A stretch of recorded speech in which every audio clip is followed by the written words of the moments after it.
Allahu Akbar, Allahu Akbar.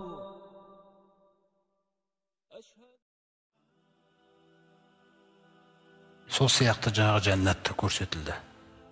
Жәннаттың жаңағы топырағына дейін ұстап көрдім дейді. Жұпар екен дейді, көрмеген ондай нәрсені дейді ешқашан. Сосын бір жерге қарай ұшып жаңағы көтеріліп баратқан кезде бір хош иіс аңқыды дейді. Жұпар.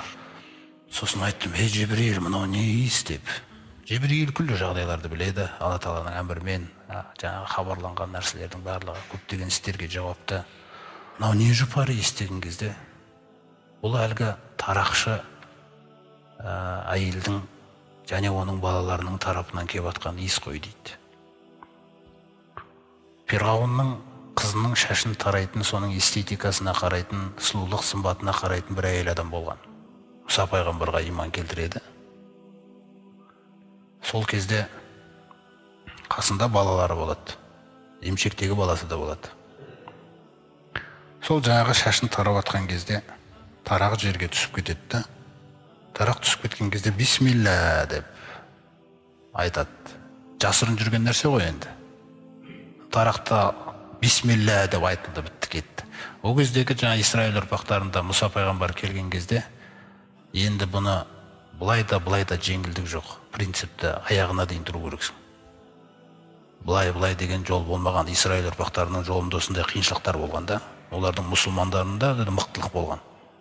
Сонда әйел адамның өзіне қараңыз, енді бисмилля дейді да, сонда қыз айтады, менің әкемнің атын айттыңыз ба дейді. Жоқ, менің және сенің және әкеңнің Раббысының атын айттым дейді. Сонда сенде менің әкемнен басқа қожайын бар ма? Менің де, сенің де, әкеңнің де қожайыны Алла дейді. Сөйтіп жаңа қыз жүгіріп барып әкесіне жеткізеді, Фирғауын шақыртады, нөкерлер келеді.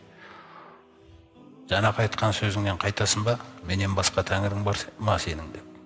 Менің де сенің де Раббым Алла дейді әйел. Фирғауынға айту, өзіңіз ойлаңыз. Ол оңай нәрсе емес, әйелдердің өзінің иманына қараңыз. Және солай міндеттелген, солай тұрып беріп отыр принципте. Яғни жәннат қымбат өте. Ол жаңағы иіске қалай жеткенін баяндайын деп тұр Жебірейіл, жәннаттағы мәртебеге. Сонда қазанда жағып қыздырады.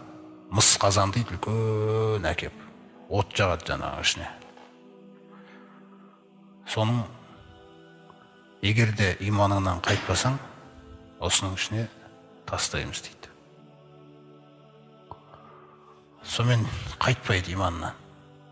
Қайтасың ба? Қайтпай. Раббың кім? Алла.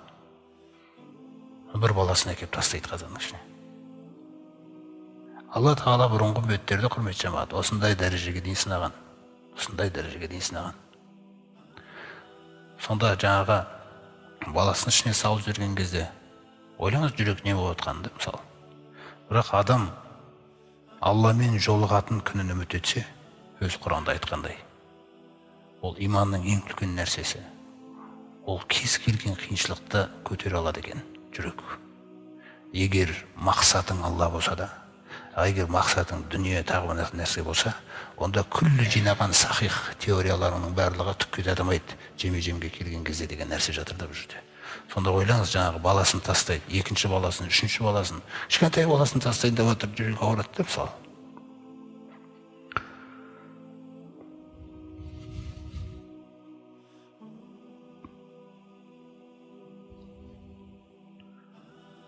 Сәбиіне дейін тастайды. Жаңағы әйелді қоса тастайды. Әйел адам айтады, мен тек қана бір бұйымтайым бар дейді Фирғауынға. Ол қандай бұйымтай деген кезде, сен бізді мына қазанға қуырып болғаннан кейін сүйектерімізді бірге жинап, бірге көміш дейді. Міне сол нәрсе істейді. Жаңағы барлығын қуырып болғаннан кейін сүйектерін жинап, бір жерге апарып көмеді. Өтінішін орындаймын әйелдің деп Фирғауын. Енді сол еңбек, қараңыз, ана жақта не болып жатыр, пайғамбарымыз жұпарды алыстан сезіп жатыр жәннатта. Бұл кім дегенде, бұл сол тарақшы әйелдің және оның балаларының мекені ғой, сол жақтан келіп жатқанын естиді. Міне.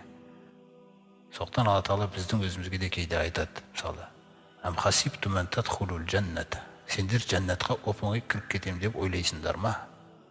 Валамма я'тикум масалул лази хала мин қауликум. Сендерден бұрынғылардың басынан өткен нәрсе сендердің бастарыңнан өтпейінше дейді.